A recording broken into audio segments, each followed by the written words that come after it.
You know, considering my video yesterday about Ghost of Yotei and the complete and utter overreaction to it, as well as my video from a few days ago about the absolute downfall of Final Fantasy, I find it kind of beautiful and serendipitous that Bounding into Comics has decided to talk about Tetsuya Nomura, the character designer for Final Fantasy, and his thoughts on the attractiveness of characters in video games. Welcome back to Words of Paradise. I'm your host, Leon Idle, and yes, if you hadn't heard, in direct opposition to industry standards, Final Fantasy character designer Tetsuya Nomura says video game characters should be attractive. And I mean, you got Aerith and Tifa right here, known as some of the most physically attractive females, or really just video game characters in video game history. I mean, how many waifu battles has Hypno done with these two individuals? That being said, you know, I made the argument yesterday, not every character needs to have jiggle physics, and I do stand by that, so I'm interested in what Tetsuya Nomura has to say, because frankly, I do agree with his overall sentiment. It's very much more about the context and the content than it being a blanket statement that applies to literally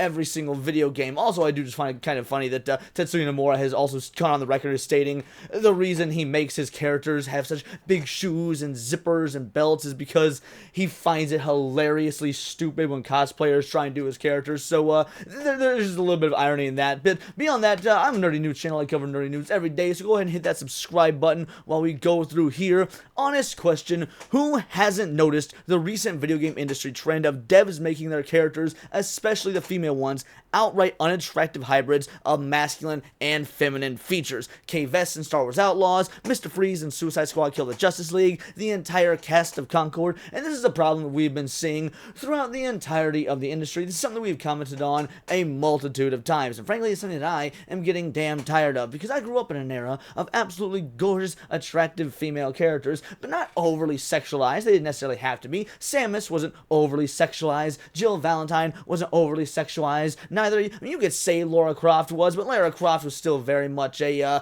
she put her money where her mouth was, and, you know, even Aerith and Tifa, well, at least Tifa, could absolutely hang with the boys. She was a strong, feminine woman, but she could lay the smack down. So, all in all, I mean, you got these strong female characters that, yeah, they're beautiful and they're attractive, but they don't necessarily need to jiggle all over the screen. You can have both ways, and in some instances, you want one, not the other. It works for Stellar Blade. I think Stellar Blade's great. I think that, frankly, if you took that out of Stellar Blade, you wouldn't really have as much the same game, because that's kind of integral to what the design philosophy was as a pushback against what we don't see anymore. So, yes, we've all seen it, and there is a lot that we can talk about in regards to it. While it seems the main developers, particularly those in the West, are gung-ho on pushing this aesthetic, famed Final Fantasy series character designer Tetsuya Nomura stands opposed to this uglification design philosophy. Also, it is something that we've seen, almost only affects women. Let's be real. Yeah, we have rugged dudes, and we have scarred up dudes, but we don't exactly have a bunch of fugly dudes, whereas we do have fugly women, and let's be real, is that not kind of sexist when you really think about it? For those who may be unfamiliar with the name, Nomura is renowned for his work with both illustrating and directing such classic Square titles among the original Final Fantasy VII, X, and the Kingdom Hearts series, and in his time in the industry, Nomura has crafted some of the most memorable characters in gaming history. Think of Aerith Gainsborough, Cloud Strife, and Tifa Lockhart, each designed with striking, attractive features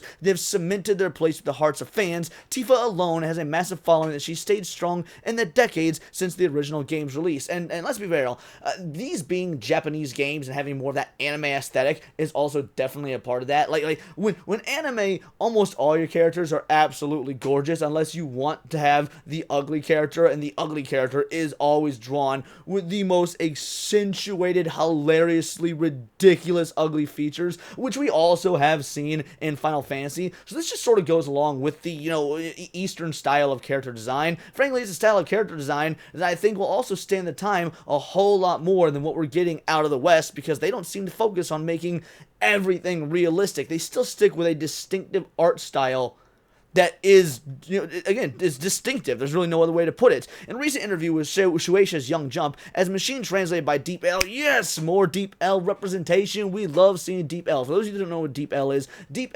basically automated AI translating, and you want to know why that's awesome? Because you don't got these woke translators going in there, localizers, and changing things, removing context, editing what could have actually been said to further their own narrative. Deep L supremacy, baby. Nomura was asked if there was anything you keep in mind when designing a protagonist, to which he admitted that he held a given character's visual appeal as one of his top design priorities. Oh gee, I wonder why that is. It's almost as if attractive characters, both male and female, for those of you that are, sexist, anti-woke grifter Leon Idol. Well, first of all, yes, absolutely, I 100% am, but that's not the point here. I would like the main characters that were men to also be visually appealing. Now, that doesn't mean they all gotta be beefcakes, but they gotta be visually appealing, because that's gonna sell. That's gonna be stuck in people's heads. They're gonna remember that. The reason I made protagonists good looking is that in high school, a classmate of mine was playing a game, and the protagonist wasn't very good looking, he recalled. My friend said, "Why does he have to be ugly in the game world too?" And that really made an impression on me. From that experience, I thought,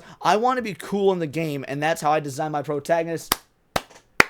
You'll love to see it. I have a very similar story. When I first started playing Dungeons and Dragons, I really got into the idea of crafting my character, making my character, and my first character was a halfling. Now, halflings ain't exactly known to be the best looking. For those of you who don't know what a halfling is, think a hobbit. Same thing. So I had my halfling as, sort of dorky looking intentionally, but that's because, his name was Pugsy. I was writing him more as, a comic relief character, since everyone else in the group was being, so serious, and it fit the character I wanted to make. That being said, the next character I played in a different campaign, I had him lean and muscular. He was gaunt. He was, dark toned in terms of he had a good tan. I believe he was actually, there's no real Asian in Dungeons and Dragons, but his name was Keen, which is Japanese for metal, so I imagine him to have, sort of Asian aesthetics, and, he had, the cool, swoopy, what's it called, K-pop boy band hair. That was how I imagined this character. The point is,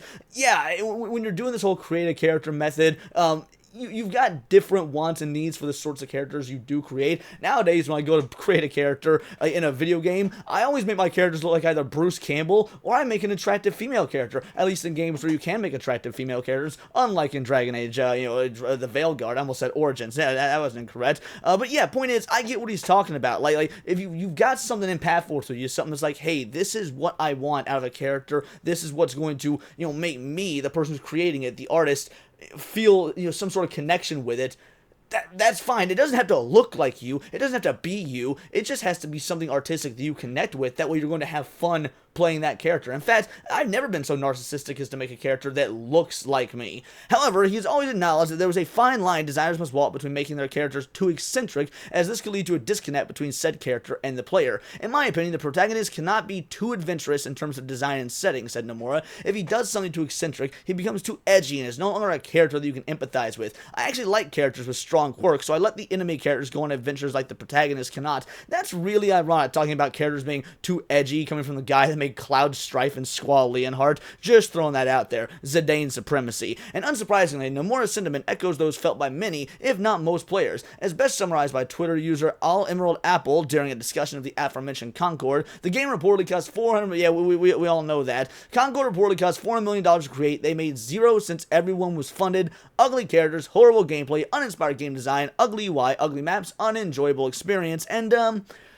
yeah, when we've had this discussion a million times. Concord was quite literally, it was 2024 the game, gaming in 2024 the game, but you know what? Thankfully, it seems there's still some developers who care about keeping the balance and providing players with a way to escape the troubles and realities in the world. But of course, whether or not their mindset ultimately wins out in the ongoing battle for direction of the industry remains to be seen. And I'm going to be real. I'm going to get a bit pessimistic here. I don't normally do that. This is a channel that we make fun of the negatives, but really, at the end of the day, it's all positive, it's all love. We do this because we care about gaming, we care about what's going on in the industry, we care about anime and video games and comic books, and basically just trying to save nerd culture. But I don't think this developer's mindset is going to win out. As much as I love Tetsuya Nomura, I think he is among a minority, because even in Japan, the individuals like this, they're being driven out. They're the old heads. In fact, Japan is becoming, if what I'm reading is correct, not just in the entertainment industry, but in general, more and more left-leaning. In fact, you've got the youth in Japan right now, what would be considered the Gen Zers of the Japanese,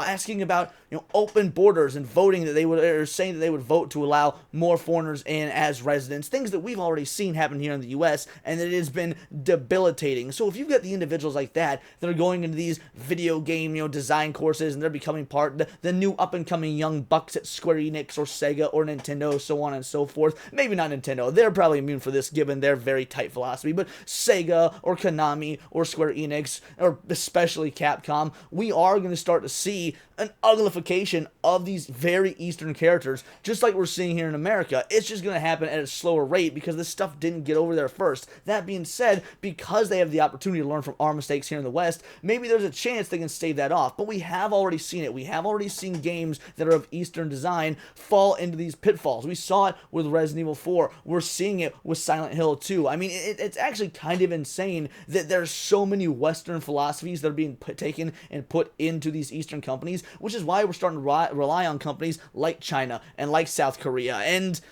I don't know, Tetsuya Nomura might be the last of a dying breed, but those are just my opinions. Let me know yours in the comments down below, or let me know on X, where you can find me at Bolt the Word, and please do subscribe. I'm a nerdy news channel. I cover nerdy news every day, not always about what's going on in the video game industry, but anime, movies, music, Magic the Gathering, you name it. Check me out on Instagram at wordsofparadise_Leon, and become a member for $4.99 a month. You can join the Discord, choose the articles I go over on a day-to-day basis, choose the videos I react to on my Friday night live streams, and of course, get involved with over 80 other vital idols. We are a bright, beautiful, glowing, vibrant community that I cannot wait to grow even further, because we do care about diversity, but only one kind of diversity of thought. If that's interesting to you, join the Discord, hit subscribe, and until next time, it is all here in the Nerdosphere. This has been Words of Paradise.